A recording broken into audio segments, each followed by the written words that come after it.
Good morning, everyone. My name is Norina Tiarbiti Hamdan from MGT405 in Group B, and I will be presenting today on the research article that I have chosen for this assignment, which is the article that is titled "The Dark Side of E-Commerce Dropshipping Abuse as Business Model."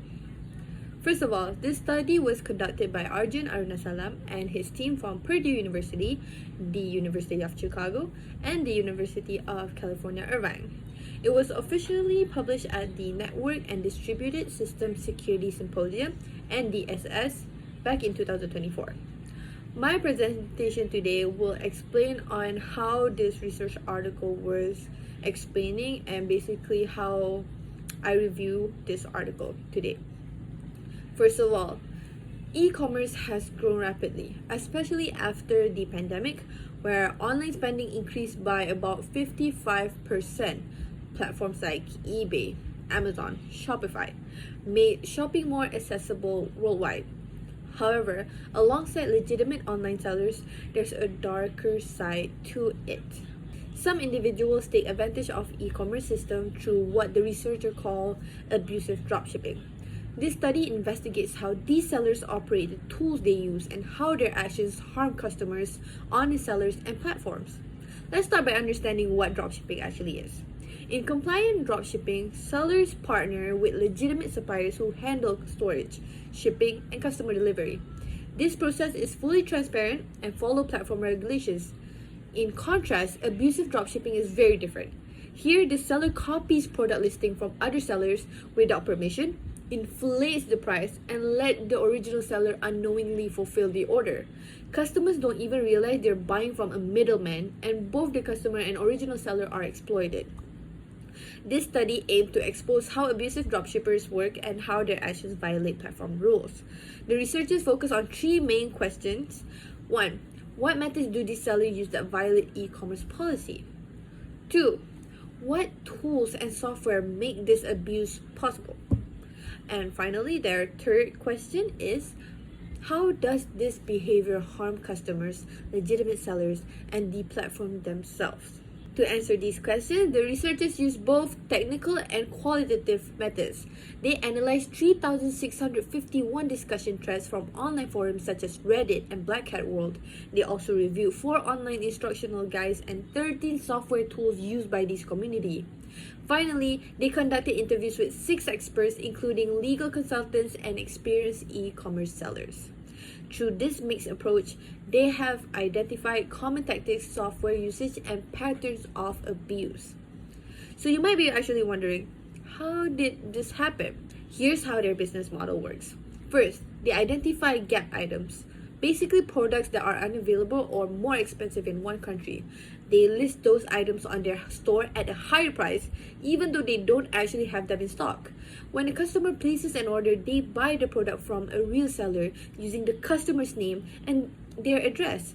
They sometimes forge authorization letters to make their store seem legitimate, and to avoid suspicion, they withhold or fake tracking numbers. In short, they act as invisible middlemen who profit by doing almost nothing. These researchers discovered several abusive tactics. For example, abusive dropshippers mainly sell unbranded or lesser-known products to avoid legal issues. They automate their listings and price adjustments using software, and they often operate across different countries to take advantage of cheaper international shipping. To appear legitimate, they forge documents like supplier letters and provide fake tracking updates to customers. These actions create a cycle of deception that's hard for platforms to detect. This kind of abuse affects everyone involved. For customers, it means overpriced goods, delayed or missing deliveries, and fake tracking informations. For legitimate sellers, their product and image are used without consent. They lose revenue, and their brand reputation suffers from negative reviews. And for e-commerce platforms, the result is a loss of user trust and credibility, which can directly affect their market share and overall reliability. So, based on these findings, the researchers made several recommendations. First of all, e-commerce platforms should develop automated systems to identify patterns linked to abusive dropshipping. They should also implement stricter seller verification and require proof of legitimate supplier relationships. Finally, platforms and regulations need to collaborate on awareness campaigns to educate consumers and protect small businesses from exploitations. To conclude, abusive dropshipping represents a low effort, high profit, but also highly damaging business model. It deceives customers, exploits legitimate sellers, and undermines trust in online shopping.